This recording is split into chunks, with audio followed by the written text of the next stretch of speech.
নমস্কার, শুক্লার ব্লগে সবাইকে স্বাগত জানিয়ে যে যেখান থেকে দেখছো দূরের কাছে সবাইকে আমার আন্তরিক ভালোবাসা ও বড়দের প্রণাম দিয়ে ভিডিওটা শুরু করছি। তো তোমরা দেখো, শ্যাম্পুর ভিডিও তোমাদের পছন্দ, যখন আমি শ্যাম্পুর ভিডিও প্রায় দিনই দিচ্ছি আর তোমরা দেখছো, আর সেই জন্যে অনেক অনেক ধন্যবাদ সবাইকে। তো ভিডিওটা শুরু করব। আর ঠান্ডার সময় শ্যাম্পু করা যেন খুব কষ্টকর, আর আমার আশেপাশে চারদিকে কাজ হচ্ছে, ওই জন্য আওয়াজটা ঠিকমতো তোমরা হয়তো শুনতে পাবে না। তো চলো ভিডিওটা দেখতে থাকো, আর তোমাদের নিশ্চয়ই ভালো লাগবে। তো সকালবেলা রোদ্দুর হালকা হালকা বেরিয়েছে, তো ভাবলাম চলো জল ভরে নিচ্ছি, ঠান্ডা জলেই শ্যাম্পু করব। একটু হালকা গরম জল নিয়ে নিয়েছি সাথে। তো চুলগুলো ভালো করে করে নিয়ে শ্যাম্পু করছি, দেখতে থাকো কীভাবে আমি তেল শ্যাম্পু। আর সত্যি কথা বলতে চুল ওঠা একদমই বন্ধ হয়ে যাবে, যেগুলো আমি তোমাদের সঙ্গে শেয়ার করেছি আর আগেও শেয়ার করব। তো মেথি, কালো জিরে এগুলো খুবই ভালো, পেঁয়াজের তেল যেটা বানিয়েছিলাম ওই তেলটা লাগাচ্ছি, ওতে করে আমার চুল ওঠা একদম বন্ধ হয়ে গেছে, আর চুলও কালো হয়ে যাচ্ছে। কোনো চুলে তোমার যাদের শুরুয়াত পাকা, তারা যদি স্টার্ট করো তাহলে কিন্তু ধীরে ধীরে তোমাদের সব চুলই কালো হয়ে যাবে। তোমাদের কোনো ডাই ভালো করে শ্যাম্পুর ভিতরে জল মিশিয়েই লাগাবে, ডাইরেক্ট শ্যাম্পু চুলে লাগাবে না। অনেকেই জানো, যারা জানো না, শ্যাম্পুর সঙ্গে আমি জল গুলে নিয়েছি, নিয়ে আস্তে আস্তে করে হাতের করে চুলের গোড়ায় গোড়ায় লাগাবো। তেলটা অনেক বেশি আছে, যেন ধীরে ধীরে লাগাতে থাকি, আর তোমরা দেখতে থাকো। আর পছন্দ তো করছো আমার শ্যাম্পুর ভিডিও, কিন্তু পুরোপুরি দেখছো না। পুরোটা না দেখলে তোমরা বুঝতে পারবে না। সেই জন্য সবাইকে রিকোয়েস্ট রইল যে ভিডিওটা পুরো দেখো। পুরো যদি না চেক করো তাহলে কিভাবে ধুলাম সেটা তোমরা কি করে বুঝবে বলো? তো প্লিজ প্লিজ সবাইকে বললাম ভিডিওটা পুরোটা চেক করো, তাহলে এতে করে আমার ওয়াচ টাইমটাও বাড়বে, আর তোমাদেরও দেখে সুবিধা হবে কীভাবে শ্যাম্পু করলাম আমি।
পুরো ভালোভাবে কিন্তু চুলটা যখনই শ্যাম্পু করবে খুব ভালোভাবে ধোবে।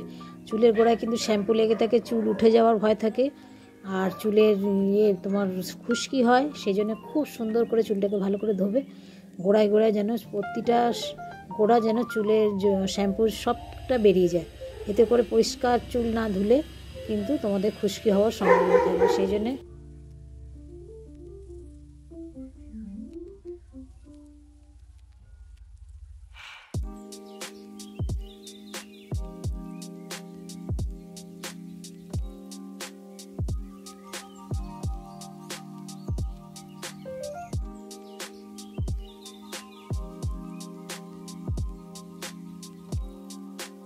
তারপর খুব সুন্দর করে ভালো করে গামছা দিয়ে চুলটাকে জড়িয়ে নিলাম।